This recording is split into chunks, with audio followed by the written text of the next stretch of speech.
आप सुन रहे हैं वॉक टॉक रेडियो पर मेरा शो सफरनामा। बात कर रहा हूँ आज जिस शहर की, वो है हिंदुस्तान का नहीं बल्कि पूरे इतिहास में एक सबसे पुराना शहर। मार्क ट्वेन ने इस सिटी के बारे में कहा था that Banaras is older than history, older than tradition, older even than the legend and looks twice old as all of them put together। यानी कि बनारस जो है वो इतिहास से पुराना है, परंपराओं से पुराना है, लेजेंड्स यानी किंवदंतियों से प्राचीन है, और जब इन सबको इकट्ठा कर दें तो उस संग्रह से यानी जो इससे मिलकर बनेगा उससे भी 2 गुना प्राचीन है बनारस, जिसे वाराणसी भी कहा जाता है। ये संसार के प्राचीनतम बसे शहरों में से एक और भारत का प्राचीनतम बसा हुआ शहर है। उत्तर प्रदेश राज्य का एक प्रसिद्ध नगर बनारस। ये बनारस जोड़ता है बड़े बड़े सेलिब्रिटीज को, चाहे वो बनारसी बाबू के देवानंद हो, खई के पान बनारस वाला अमिताभ बच्चन हो, या फिर हो हमारे प्रधानमंत्री नरेंद्र मोदी। अब आप जानते ही हैं कि उनका बनारस से क्या कनेक्शन है। बनारस को काशी भी कहा जाता है। हिंदू धर्म में सबसे ज्यादा पवित्र नगरों में से एक माना जाता है इसे। सिर्फ हिंदू ही नहीं बल्कि बौद्ध और जैन धर्म में भी इसकी एक अलग पवित्रता और एक पावन छवि है, जिसकी वजह से इनमें भी ये बहुत महत्वपूर्ण है। बनारस या वाराणसी की संस्कृति का गंगा नदी, श्री काशी विश्वनाथ मंदिर और इसके धार्मिक महत्व से अटूट रिश्ता है। हजारों वर्षों से भारत का, विशेषकर उत्तर भारत का सांस्कृतिक एवं धार्मिक केंद्र रहा है बनारस।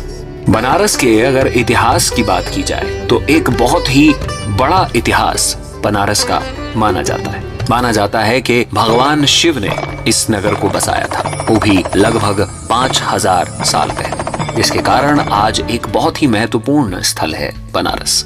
ये हिंदुओं की पवित्र सप्तपुरियों में से एक है। स्कंद पुराण, रामायण एवं महाभारत जैसे प्राचीनतम धर्म ग्रंथ, यहाँ तक कि ऋग्वेद सहित कई हिंदू ग्रंथों में इस नगर का उल्लेख है।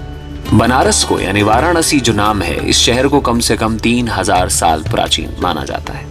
ये शहर मलमल और रेशमी कपड़ों, इत्र, हाथीदांत और शिल्प कला के लिए एक औद्योगिक केंद्र रहा है। गौतम बुद्ध के काल में वाराणसी काशी राज्य की राजधानी हुआ करता था। प्रसिद्ध चीनी यात्री हेनसांग ने इस नगर को धार्मिक, शैक्षणिक और कलात्मक गतिविधियों का केंद्र बताया था। अगर आप बनारस जा रहे हैं तो बनारस में आपको देखने को मिलेंगे कई ऐसे घाट जो अपने आप में अलग है। चाहे दशाश्वमेध घाट हो जहाँ की गंगा आरती प्रचलित है, 80 घाट हो, या फिर हो मणिकर्णिका। बनारस इसलिए भी सबसे ज्यादा पॉपुलर या प्रसिद्ध है क्योंकि वहाँ पर डेथ टूरिज्म का सेंटर है, मृत्यु पर्यटन। यही एक ऐसा पर्यटन स्थल है या एक शहर है जहाँ पर आप मृत्यु से जुड़े हर अंतिम संस्कार को देख सकते हैं। शवों का आना, उन्हें नहलाया जाना, उनका अंतिम संस्कार किया जाना, जहाँ पर आपको डर भी लगता है लेकिन साथ ही अपने धर्म की उन जड़ों तक जाने का मौका मिलता है जो बताती हैं कि जो भी चीजें हिंदू धर्म में हैं वो आखिर क्यों हैं, उनके पीछे क्या कारण है और किस तरह से उन विधियों और क्रियाओं को किया जाता है। उसे जानने समझने का सर्वश्रेष्ठ केंद्र बनारस ही होगा, और खासकर है बनारस का मणिकर्णिका घाट, जहाँ पर ये क्रियाएं सबसे ज्यादा की जाती हैं। महाभारत काल की बात करें तो महाभारत से पहले मगध में राजा जरासंध ने राज्य किया और काशी भी उसी साम्राज्य में समा गई। आर्यों के यहाँ कन्या के विवाह स्वयंवर के द्वारा होते थे। एक स्वयंवर में पांडवों और कौरवों के पितामह भीष्म ने काशी नरेश की 3 पुत्रियों अंबा, अंबिका और अंबालिका का अपहरण किया। इस अपहरण के कारण ही काशी और हस्तिनापुर में शत्रुता हो गई। महाभारत युद्ध में जरासंध और उसका पुत्र सहदेव दोनों काम आए। वक्त आगे बढ़ा और गंगा की बाढ़ में पांडवों की राजधानी हस्तिनापुर डूब गई। तब पांडव वर्तमान इलाहाबाद जिले यमुना किनारे कौशाम्बी में नई राजधानी बनाकर बस गए थे। उनका राज्य वत्स कहलाया और काशी पर मगध की जगह अब वत्स का अधिकार हुआ। उसके बाद भी युगों युगों तक काशी का अस्तित्व बरकरार रहा और अपना रंग वो आने वाले वक्त के अनुसार बदलता रहा।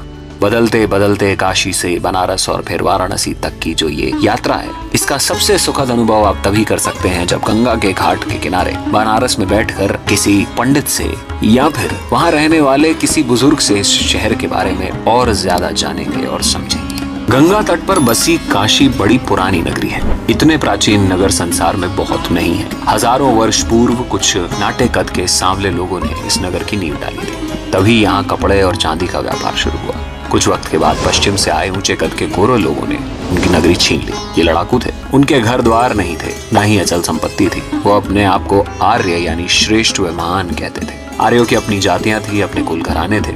उनका एक राजघराना तब काशी में आ जमा। काशी के पास ही अयोध्या में भी उनका राजकुल बसा। उसे राजा इक्ष्वाकु का कुल कहते हैं, यानी सूर्यवंश। काशी में चंद्रवंश की स्थापना हुई। सैकड़ों वर्ष काशी नगर पर भरत राजकुल के राजवंशी चंद्रवंशी राजा राज करते रहे। काशी तब आर्यों के पूर्वी नगरों में बसी थी। पूर्व में उनके राज की सीमा थी और उससे परे पूर्व का देश अपवित्र माना जाता था। फिर काल पर काल और युग पर युग बदलते गए और ये शहर अपना रूप भी बदलता गया। आज जिस रूप में ये शहर मौजूद है, इसे जब आप देखने जाएंगे तो देखेंगे पहले गंगा का किनारा, फिर गंगा के घाट, बनारस हिंदू यूनिवर्सिटी में बना काशी विश्वनाथ मंदिर, जो कि एक नया मंदिर है। 1966 में इसे पूर्ण किया गया था। उसके अलावा भी कुछ चीजें हैं जो इस बनारस को और भी ज्यादा महत्वपूर्ण बना देती है। It's a very beautiful travel destination. अगर आप अपना ट्रैवल बनारस में प्लान कर रहे हैं तो दिवाली के वक्त बनारस जरूर जाएं। वहाँ की दिवाली नहीं देखी तो क्या देखा, ऐसा वहाँ पर माना जाता है। तो बरसों से बसे इस अद्भुत शहर को देखना भूल न जाना। If you are planning for a trip to Uttar Pradesh, then Banaras will be definitely in your list. सुनते रहिए वॉक टॉक रेडियो। ये है सफरनामा। ऐसे ही खूबसूरत और अनोखे शहरों की कहानियां आप तक पहुंचाता रहूं।